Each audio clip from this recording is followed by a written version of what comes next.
Monday Morning Pep Talk, episode 225, a new way to think about your real estate brokerage business. But before I get into that, I want to remind you of my professional purpose, and that is to help you, the broker advisor, optimize your productivity and help you become the best version of yourself. Why? Because happy brokers sell more real estate. And I do that by helping you handle challenges and opportunities that you face every single day. And if you can effectively manage, certain situations that arise on a daily basis in your business, you will be more productive and live a life that is the best version of you. And my ask is that you listen to today's call as if we were on a one-on-one coaching session, either in my office or on a phone call. And for those of you watching and listening as you're walking your dogs and you're around your house on the podcast or on YouTube, welcome. It's great to have you. On this 225th episode of my Monday Morning Pep Talk, I will go into the archives and pull out one of my most popular Monday Morning Pep Talks. In August of 2022, I wrote an episode around the lowest common denominator business strategy, and I'll go back to it, make some slight edits. But in whole, it is still a concept that you can use to shape your business. The goal of this episode is to help you reframe how to look at your top 100. Okay. Also, your top 100 referral partners, your warm list, your hot list, and that list of collaborative brokers that you collaborate with about the local market. First, let me ask you a question. How many salespeople, how many salespeople do you have in your business? Most entrepreneurs and salespeople would scratch their head when asked this question. At a minimum, there should be at least one. You, the business owner, right? The owner of your business. In the world of real estate brokerage, it would be the individual broker or the lead broker of a small team or a large team. Okay. And in reality, truly successful businesses have an army of salespeople that constantly promote the positive attributes of the business and actively refer or introduce the business to potential clients. Okay. For the sake of this conversation, a salesperson could be a past client, a referral partner, a family member, a friend, or a transaction partner that consistently promotes your business to potential clients. They are a person that truly wants you to win. It is my belief that for you, the real estate broker, if you are focused on identifying, committed to, and you nurtured 20 salespeople into your business, you would never have to prospect again. Those prospecting days would be behind you. This group of salespeople are a mix that comes from your top 100 in referral partner lists.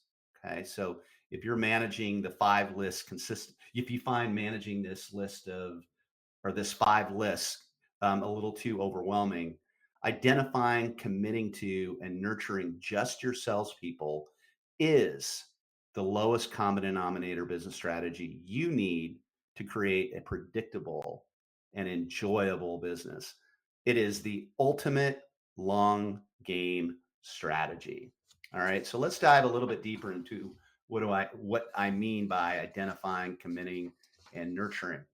Since this is considered a strategy, a plan is needed. Okay, identify. Let's go into that word for a minute. This group of salespeople are connectors and they are matchmakers. They love to promote others, similar to the platinum, but a little bit different. Most quote unquote salespeople have completed a transaction with you somewhere in the past, but some haven't. Some haven't. They could have been in their 20-year house when they met you, but they like you and they want to promote you. All right. There are those people. They might be friends, family members, or colleagues that for whatever reason they are a matchmaker and they are a connector and they want to promote your business. Those are great people to have.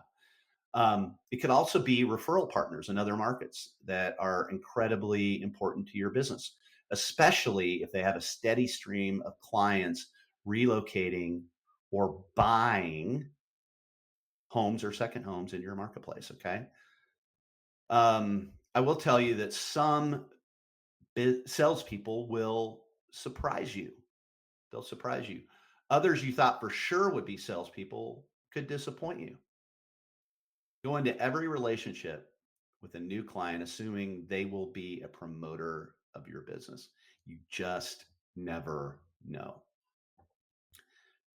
This group needs to be taught that it's okay to introduce you. You need to tell them that you would love their introductions, okay? Or they will or could assume that you're just too busy taking on new clients, okay? Or you're too busy to take on new clients. Let me give you a pro tip number one. The ultimate I'm open for business script. Okay. This is a teaching moment. It'll be in the email tomorrow. But the first thing you want to do is acknowledge the compliment in your own words. Thank you for saying that. So when they tell you that they appreciate you, that you did a fantastic job, that they couldn't have done it without you, number one, you want to acknowledge the compliment in your own words. Okay. Thank you so much for saying that. Number two, remind them in your own words that you would love to be introduced. Something like this. Something like this. If you have any friends, family members, colleagues that you feel could use my expertise, I'd love the introduction. By using this script, you are giving them permission to send you opportunities. Don't assume they know. All right. Second word, commit. Once you have identified a person that finds his or her way into your business as a quote unquote salesperson, you need to commit to these relationships. Okay. This group should be your marketing and social media avatars, your ideal clients. Build your marketing and branding to communicate with them. Each relationship should be full of meaningful moments and meaningful conversations. This group will look at you as a lifestyle consultant, not specific to just real estate. Okay. Every referral or introduction you get from this group should be recognized with significant gratitude and thoughtfulness, some form of strategic gifting, right? If they need advice or assistance, that call goes to the top of your list for the day. Response time is the biggest form of respect. Response time is the biggest form of respect. If you don't have a list of trusted service providers, create one only for this group, okay? If only for this group. Jump in and help them solve their issues as they arise. Now, the word nurture, we love that word. These relationships need follow-up that is specific to their needs, okay? There should be an annual touch strategy built out for each member of this group. Each person is unique and will need a specific follow-up agenda or a plan. Some want an active relationship, right? They want a friendship, and others will just want you when they need you, okay? Or need you when they need you. This group will appreciate specific housing data as needed. And they, like I said, they're going to continue to introduce you and refer you, but they may not want that high touch relationship like others do. But across the board, you want to specifically give uh, housing data to this group. Okay. When appropriate, strategically gift to celebrate their life wins. You can also create a list on Facebook or a favorites list on Instagram to closely follow their successes and challenges. Use this as, call it intelligence. All right. Um, Also, be the first to show support during difficult times. They have shown support for you. You need to show support for them. Each one of these relationships should have an annual budget. They are the most important people in your business. Okay. If you cannot manage this level of hospitality towards this group, add capacity to your business by hiring someone that can help you.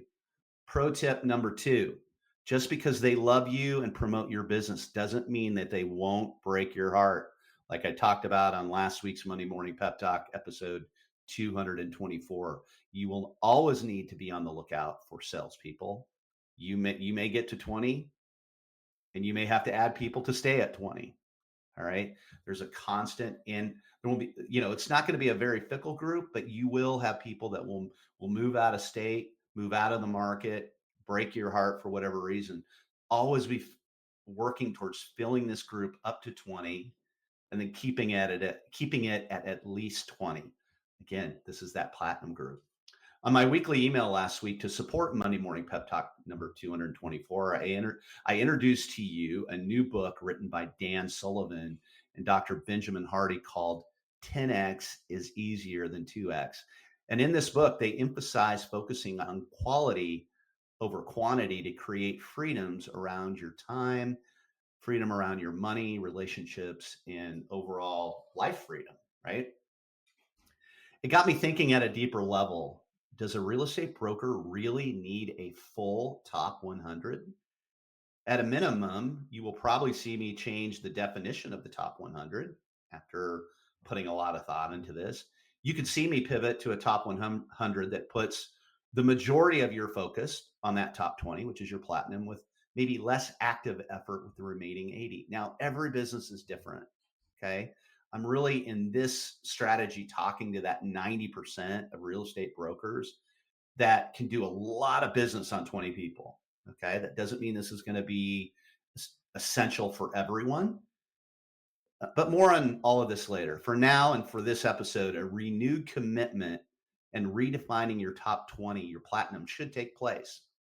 If you can't fully take care of your top people, it will be a long career made up of peaks and valleys.